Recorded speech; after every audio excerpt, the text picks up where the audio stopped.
So, Merry Christmas sa inyo mga kaibigan ko. Merry ba yung mga Christmas nyo mga kaibigan? At naging maganda ba ang inyong pagpasok ng ating Kapaskuhan? Sa mga hindi nakakaalam mga kaibigan, yung Pasko kasi hindi nila maunawaan. Yung diwa ng Pasko, hindi nila isa puso. Kaya sa pamamagitan ko, sana may matutunan kayo. Kasi yung Pasko, kailangan lagi mong isinasabuhay yan. Pero yun ang totoo, di ba? Kailangan mga kaibigan, yung Pasko ay isang napakahalagang araw sa inyong buhay. Di ba?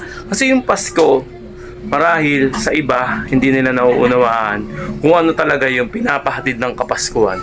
Ang Kapaskuhan mga kaibigan ay isang napakalaking impact sa ating buhay.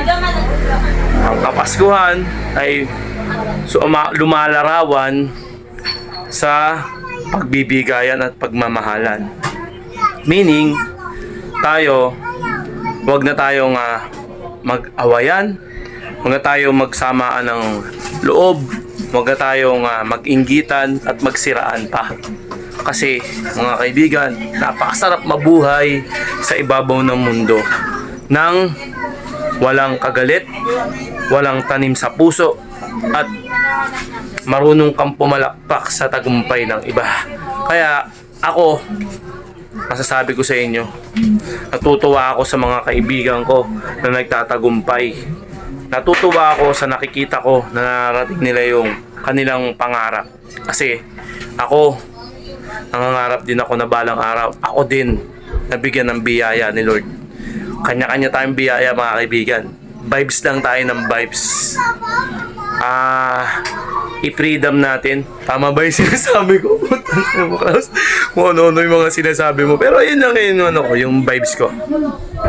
Maging maniwala lang tayo sa sarili natin. Maniwala lang tayo sa kakayanan natin. Bibigyan tayo ni Lord. Grind lang tayo ng grind. Darating yung panahon na tayo naman ang bibigyan ni Lord ng biyaya galing sa Kanya. Nakakalungkot lang mga kaibigan, no?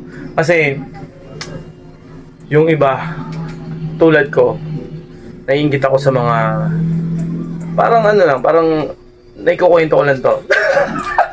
Kasi may napanood ako sa isang Facebook na yung kaibigan niya, dati siyang walang-wala. Tapos inakap siya ng kaibigan niya paangat. Alam nyo, very sad. Nakakalungkot na. Ano muna tayo? Makakalungkot muna na sandali.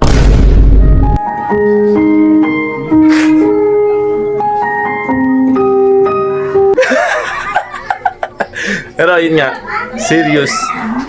Alam nyo na, parang parang naghahalo ang emosyon ko.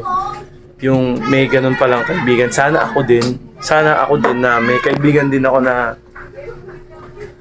makasama ko, up and down ng buhay ko. Kasi ako sa sarili ko parang wala akong maganong kaibigan Kasi parang basta lulungkot lang ako at medyo gaya nga ng sinabi ko, yung motivate ko kayo. Ito na pagkukwentuhan lang na sana yung mga ganong kaibigan, yung mga kaibigan talagang handang tumulong sa'yo up and down ng buhay mo, mahirap ka man, nagtagumpay ka, kasama mo siya, mahalin nyo. Kasi bibihira yung ganyan, promise, talagang bibihira yung mga ganyan tao. Yung sasamahan ka hanggang dulo ng buhay mo. At hindi ka bibitawan ano man ang maging sitwasyon ng buhay mo. Alright? Kaya, sana, Lord, ako naman, sana Lord, kung bibigyan mo ako ng magandang biyaya, Lord, gusto ko may bahagi ko rin yung biyaya na kakalob niyo sa akin. Kung ano man yung mangyayari sa buhay ko, kayo na pong mag-drive. Ako na po. Ako na rin po ang maggaganap sa buhay ko.